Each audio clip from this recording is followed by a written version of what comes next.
I forgot to buy it. As soon as I pressed Anthony, he laughed joyfully. He definitely did it on purpose, not buying a plane ticket just for me. Oh, Anthony, you're such a klutz. While holding her stomach from laughing too much, the mother-in-law called out to Anthony. Everyone was laughing uproariously, and I genuinely felt sick. That's enough. I'm going home, I said with a sigh. Yeah. Go ahead. A fancy inn isn't suitable for someone like you, right? It's actually a good thing, Anthony said, smiling. Don't splurge on eating out just because you're alone. I'll be checking the receipts later, the mother-in-law said condescendingly, chuckling. Well, if that's settled, let's get going. The father-in-law cheerfully called to Anthony and the others. And they headed toward the boarding gate. How much do these people look down on me?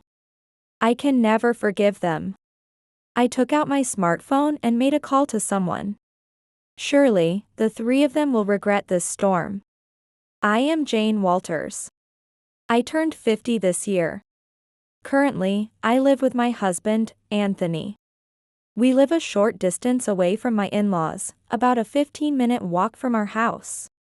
I met Anthony more than 20 years after becoming a working adult.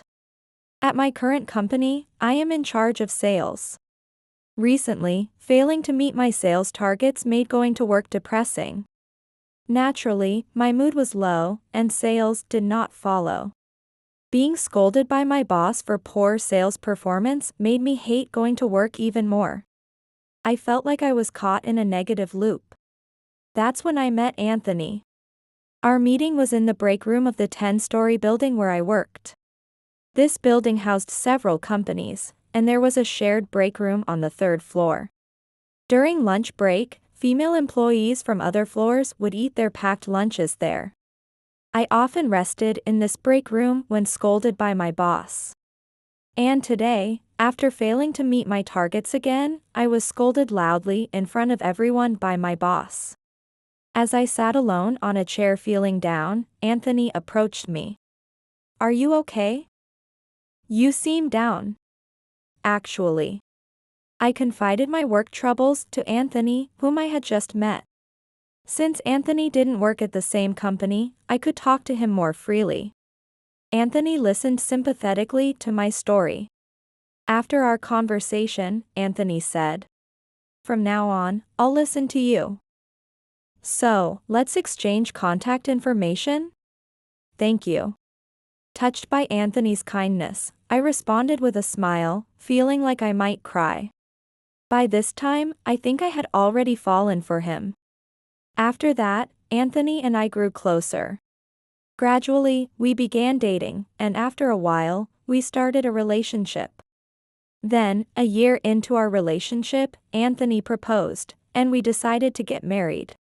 Right after we decided to marry, I met his parents. We look forward to having you, no need to overextend yourself regarding our support. The mother-in-law was smiling and seemed kind. Once you marry Anthony, let's all go on a family trip.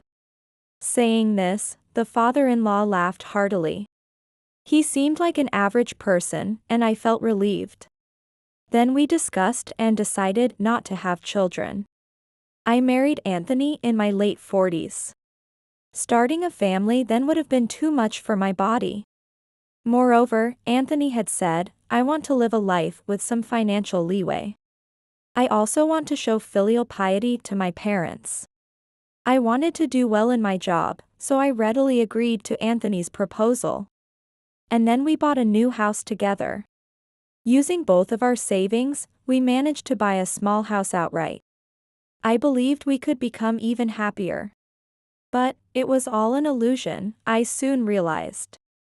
Since getting married, the in-laws frequently troubled me. For example, their sudden visits. Since Anthony and I started living in our purchased house, the in-laws would come without notice. They would point out in detail how I was lacking as a housewife. At times, they would open the fridge and closets without permission and check the contents. Then, while screaming, they would berate me. What's with this fridge? Why only cheap supermarket beef? Do you intend to feed this to Anthony? The mother-in-law screamed as soon as she opened the fridge today. Even if you say that. Since we had spent our savings on the house, we were trying to save as much as possible. So, I was troubled when the mother-in-law complained like that. I had no choice but to endure the mother-in-law's remarks. One day, as usual, the in-laws came over.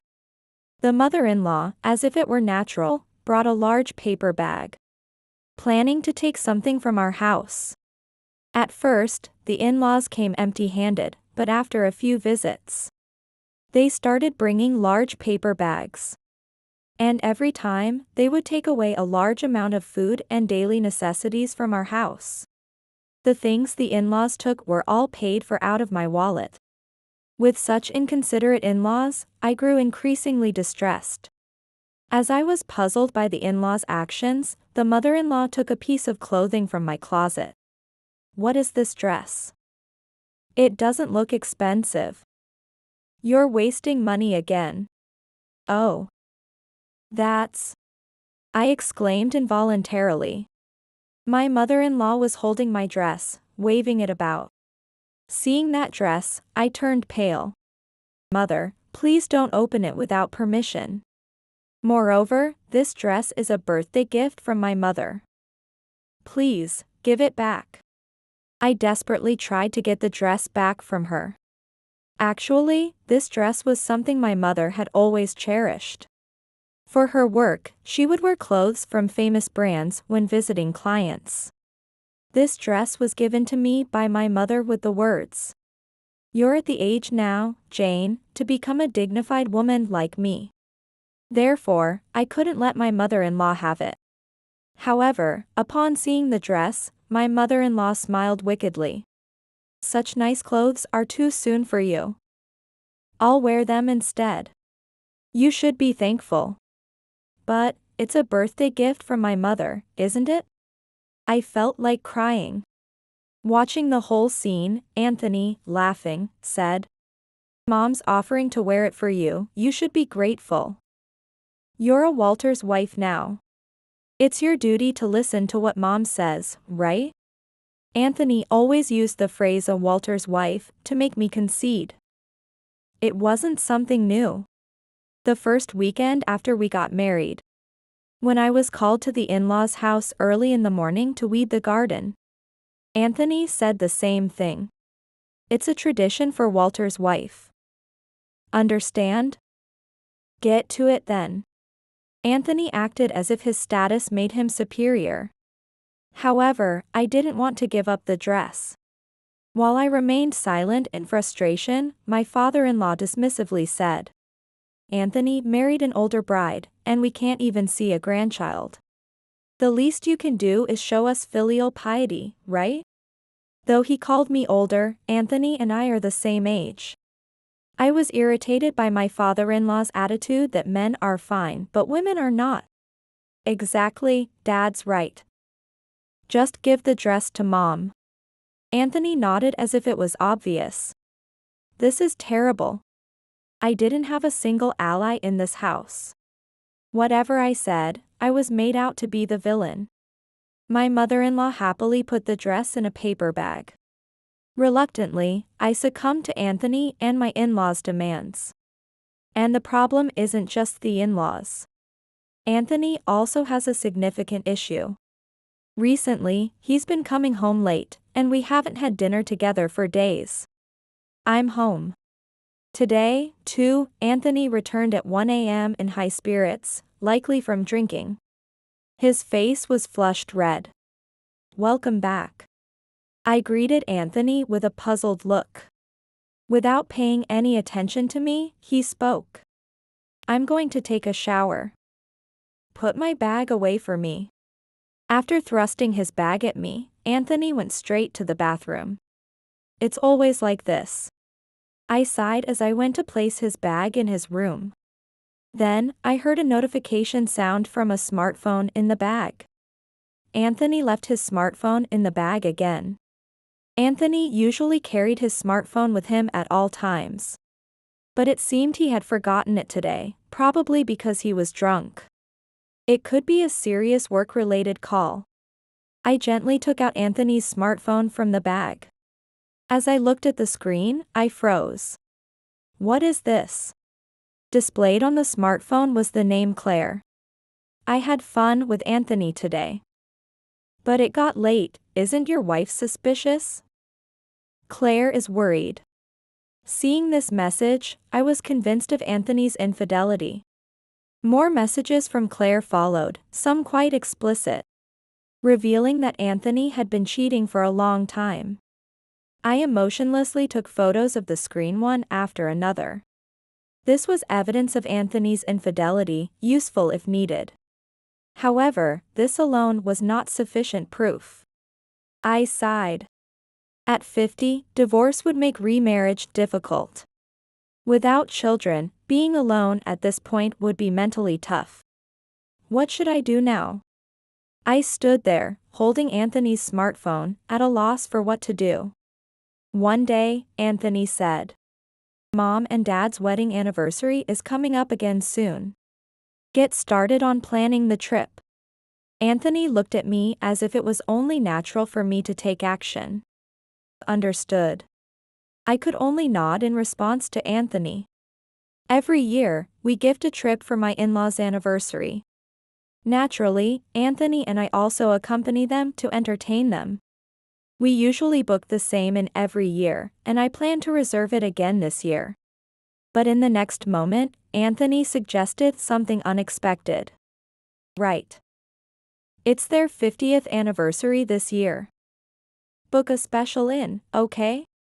I was bewildered. The usual inn was already quite high grade. Additionally, the travel expenses were all paid from my salary. Paying for the trip is the role of a wife. It's my role to show my parents a good time there. That's why booking an expensive inn would be too much of a burden for me. As I was confused, Anthony spoke irritably. It's their 50th wedding anniversary, isn't it? Don't you have any respect for my parents? Anthony continued to drone on about how I lacked the awareness of being a proper wife. Exhausted by Anthony's preaching, I simply said, "Understood," and ended the conversation. When thinking of a higher grade inn, only one came to mind. And the reservation process for it was a bit special. After successfully making the reservation, I spoke to Anthony. "I've made the reservation for the inn." Anthony grinned and retorted, "I hope it's an inn that meets my standards? I won't accept anything shabby." Trying to find fault with a spiteful face, Anthony. I sighed and replied, "It's a distance away by plane, but it's a solid inn. Look, this should satisfy you, right?" Saying this, I showed Anthony the inn's website on my smartphone, and he nodded in satisfaction. "Well, this is passable. Have you made the flight reservation yet?" "Not yet. It shouldn't be crowded around this time, and it's a weekday. I think booking the flight won't be a problem." As I answered, Anthony unexpectedly said something. "I'll take care of booking the flight." This sudden offer from Anthony, who had previously been completely inactive, surprised me, but I asked, "Really? Are you sure?" Anthony smiled warmly. "Yeah. You always work hard, Jane. I can at least book the flight." "Thank you for everything." "Thank you, too." I sincerely thanked Anthony. I thought Anthony was finally being cooperative. Maybe Anthony was starting to change. I was hopeful. However, my judgment at this time would greatly shake things up. On the day of the trip, Anthony went to pick up his parents first, so I was to meet them at the airport. Sorry for the wait. I appeared, carrying both my and Anthony's luggage, and they were already at the meeting point. And for some reason, Anthony and his parents were grinning. I had a bad feeling. While thinking this, I noticed the plane tickets in the hands of Anthony and his parents. I approached Anthony. Can I have my plane ticket, too? Then, in the next moment, Anthony said something unbelievable. I forgot to buy it. Anthony was laughing joyfully. Just mine. I couldn't believe it and asked Anthony. Yeah. I bought tickets for Mom and Dad. He just grinned. From his attitude, I realized. He definitely did it on purpose, not buying a plane ticket just for me. Oh, Anthony, you're such a klutz. The mother-in-law, holding her stomach from laughing too much, called out to Anthony. Everyone was laughing uproariously, and I genuinely felt sick. That's enough. I'm going home, I said with a sigh. Yeah. Go ahead. A fancy inn isn't suitable for someone like you, right? It's actually a good thing. Anthony was smiling. Don't splurge on eating out just because you're alone. I'll be checking the receipts later. The mother-in-law said condescendingly, chuckling. Well, if that's settled, let's get going. The father-in-law cheerfully called to Anthony and the others. And they headed toward the boarding gate. How much do these people look down on me? I can never forgive them. I took out my smartphone and made a call to someone. Then I immediately purchased a ticket for a different flight. Surely, the three of them will regret this storm. At 3 p.m. that evening, a call came to me. It was silent mode, so it didn't ring, but it was Anthony. I thought as much. I smirked and ignored the call. Actually, the flight tickets Anthony and his parents had were for a morning flight. Check-in was at 3 p.m., so they would probably enjoy some sightseeing after arriving. Unlike Anthony and his parents, I headed to the high-grade inn in advance. And there, I spoke to a certain person waiting at the luxury inn. Mom.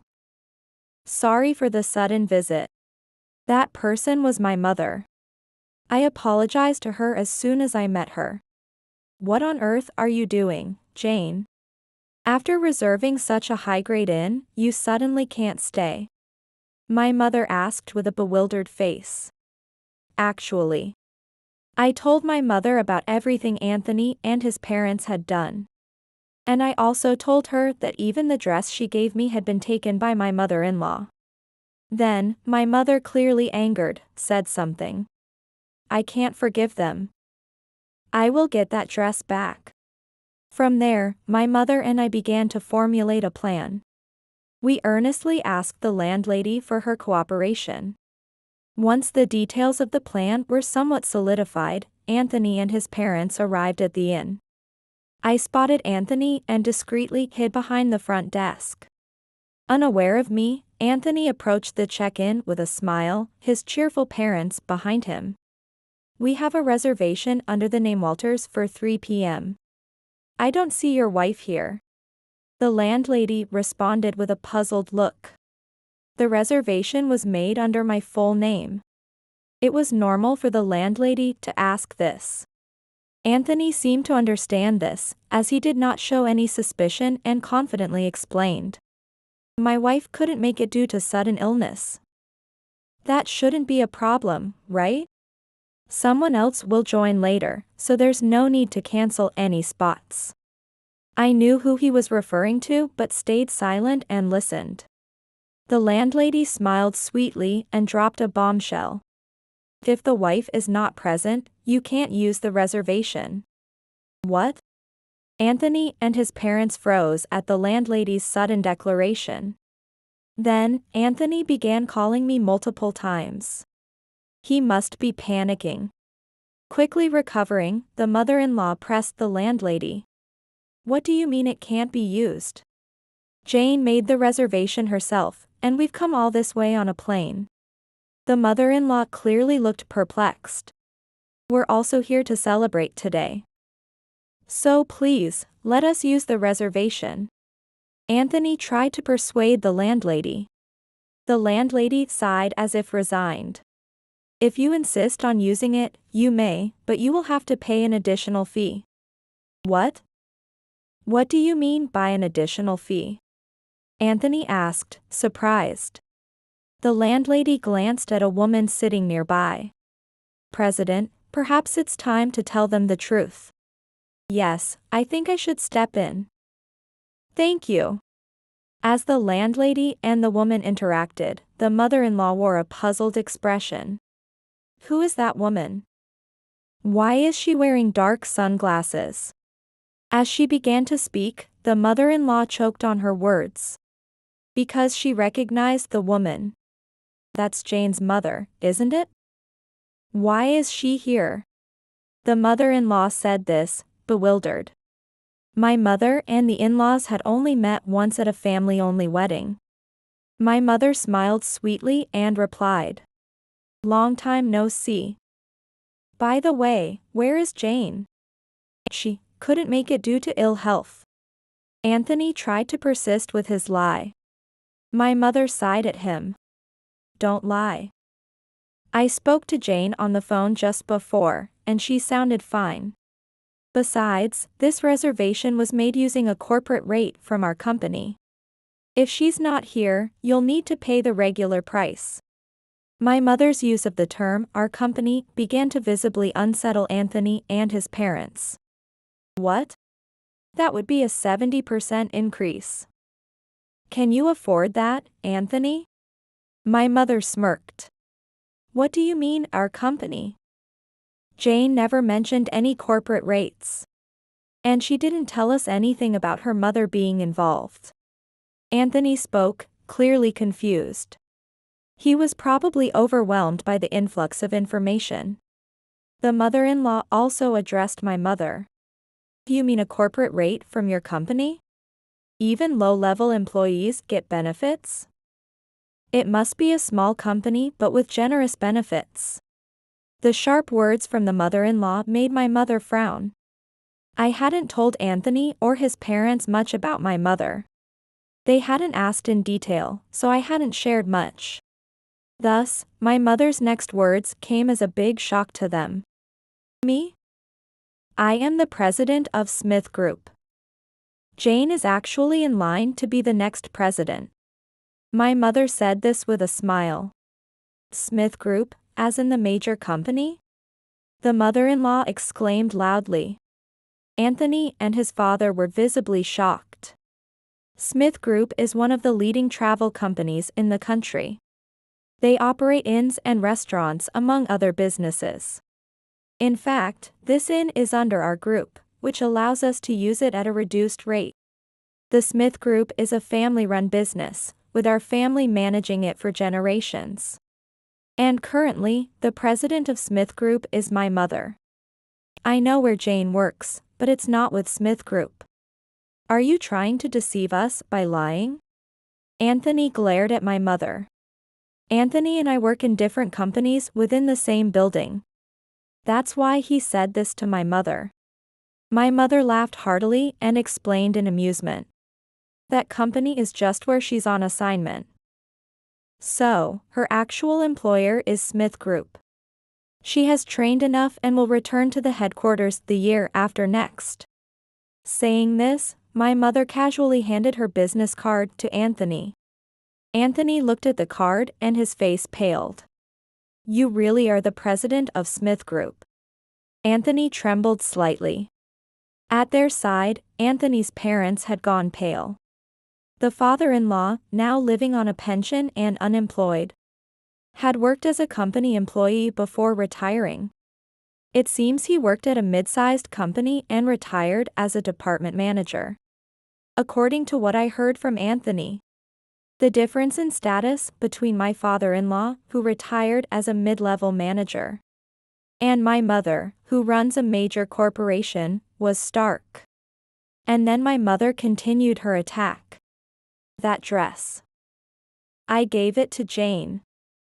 Why are you wearing it? It's my special dress for important occasions. She glared sharply at the mother-in-law. I'm so sorry. I'll take it off right away. The pale-faced mother-in-law hurriedly looked for a place to change. She quickly changed and returned the dress to my mother. If there's even a slight fray, I'll be billing you for the repairs, understand? Yes. The mother-in-law replied meekly to my mother's declaration. Then Anthony, as if remembering something, muttered quietly, I need to tell Claire not to come here. My mother did not react as if she hadn't heard.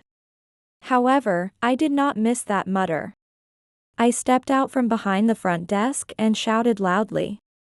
Claire won't be coming. Jane? Why are you here? I called you several times just now. Anthony was clearly shaken. The mother-in-law was equally disturbed, nearly screaming. Jane.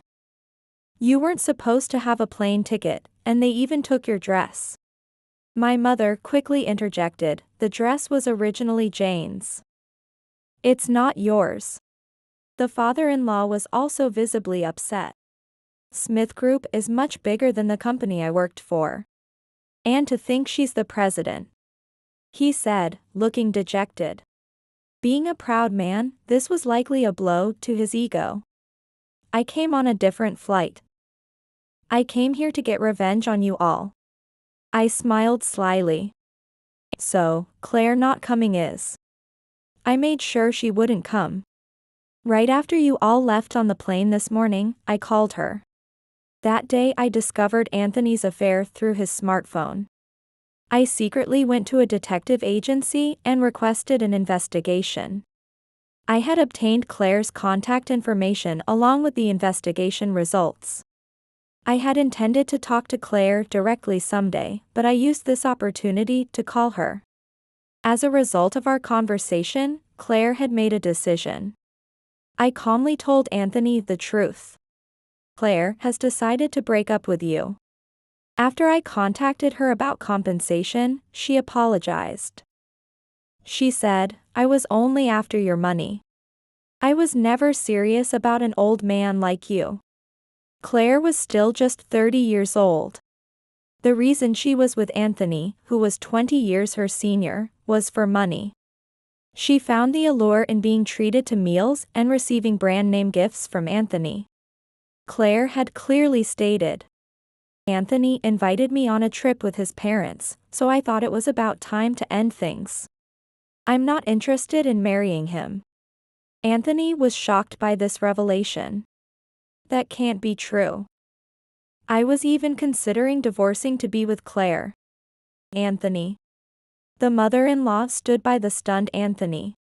The father-in-law also showed sympathy towards him. My mother and I looked on with disdain at the three of them. Then I made a final decision to Anthony. I'm also divorcing you, Anthony. From now on, whether it's with Claire or not, you're free to date whoever you want. The moment I mentioned divorce, Anthony resisted. I have no intention of divorcing. There's no point without Claire. I definitely won't sign the divorce papers because there's no conclusive evidence of the affair. The mother-in-law agreed with him. Exactly. We won't accept a divorce. After all. Jane, you're going to be the president of Smith Group, right? You can lead an even more affluent life. The mother-in-law's eyes gleamed unpleasantly, and the father-in-law looked pleased. They were probably hoping to receive substantial financial support from me. However, I won't let things go their way. My mother also glared at them. Then, would you please look at this? I handed Anthony and his parents the detective agency's report. The results were definitively incriminating. The photos contained irrefutable evidence. Perhaps because they couldn't deny the facts, Anthony and his parents' faces turned even paler. How could you go this far? Why? I looked at them and smirked. As a condition for waiving Claire's compensation, she agreed to testify favorably for my divorce with Anthony if it goes to court. I'm looking forward to hearing how Claire will testify, aren't you? As I chuckled, Anthony was ashen-faced. His expression was filled with despair. The in-laws looked as if they had been cast into the abyss. I have no intention of forgiving Anthony and his parents. I'm fully prepared to fight them thoroughly, letting them fall into hell. After that, my divorce from Anthony was finalized. Anthony resisted until the end, but he eventually gave in. I'll apologize as many times as it takes, just please, spare me the divorce. If I had known you were going to be the president of Smith Group, I would never have cheated. He pleaded with me. But I was unrelenting. With the help of a competent lawyer introduced by my mother, I presented irrefutable evidence of Anthony's infidelity. Faced with this evidence, Anthony found himself unable to say anything. If things continue this way, it might go to court. Perhaps I should consider increasing the compensation? Hearing this, Anthony's face turned ghostly pale. I'm sorry. With that, Anthony hurriedly signed the divorce papers. Despite all his initial resistance, in the end, it was all over quickly. Although I didn't demand compensation from Claire, she was fired from her job. It turns out she was employed by a partner of the Smith Group. So my mother spoke to her employer. That's not what we agreed on. Claire was reportedly crying, but I didn't care. She would likely struggle to find a new job. Even after the divorce from Anthony, the troubles continued. Anthony and his parents started lurking outside my office building. It seems the divorce brought Anthony's misconduct to light at his company. Anthony had been involved with several other women besides Claire. Some had associated with him for promotions. However, my mother had connections with the president of Anthony's company and revealed all of his actions. Hearing this, the president was furious, and Anthony received a demotion. This led to a surge of internal accusations against him. Some were even considering filing police reports. Eventually, Anthony felt uncomfortable at his former company and resigned, becoming unemployed. His parents, living on a pension and not working, couldn't support an unemployed Anthony. His mother had always been a housewife, and his father had only reached the position of manager before retirement. Their income wasn't substantial, and their pension income was insufficient. With me gone, they couldn't indulge in their previous luxuries and felt dissatisfied. That's why they teamed up with Anthony to ambush me at my workplace. This is troublesome. I consulted the police, but they couldn't act immediately. However, a decisive incident occurred one day. As I tried to enter my office building, ignoring Anthony and his parents who were lying in wait, Anthony approached and grabbed my arm. Ouch. Let go. But Anthony wouldn't release his grip. You've gotten too comfortable while we've been quietly suffering. We're struggling without money. Marry me again, and you'll support us. Anthony said this while thrusting a marriage document at me. All you need to do is sign. Do it for us, quickly. The mother-in-law also grabbed my arm and tried to make me hold a pen. It's useless to try to escape. The father-in-law was there too, and I was surrounded with no way to escape. Enough is enough. Just as I was struggling, a voice called out, Anthony. Enough is enough. It was my mother, sternly reprimanding them. Mom. Relieved by my mother's timely arrival, tears welled up in my eyes. My mother has always been there to support me. Security. Over here. She called for security. Eek. The in-laws panicked and fled. Anthony's screams echoed as he was left behind. Don't leave me behind. Anthony was then apprehended by security and handed over to the police. There were clear marks where he had grabbed my arm. Because of that, I filed a police report this time. The in-laws had fled, but they would soon be contacted by the police. Anthony and his parents had acted in a way that would ruin their social credibility. Jobless and with no prospects, their future was bleak. Since then, I returned to the headquarters of the Smith Group. Anthony's whereabouts are unknown since he fled to avoid arrest. The police eventually visited the in-laws at their home to inquire about the situation. For my safety, I changed my workplace. I could have continued on assignment at the previous company. But since I was scheduled to return to headquarters the following year anyway, my mother thought it best I return now. Back at Smith Group's headquarters, my days are busily spent. I had been involved in sales, accounting, and planning at my previous posting, which provided a broad range of experience. But the scale at headquarters is something else entirely. Every digit in the figures I now deal with keeps me on constant alert. However, I am not alone. Jane. We're going out to meet with clients. You need to get familiar with their faces quickly.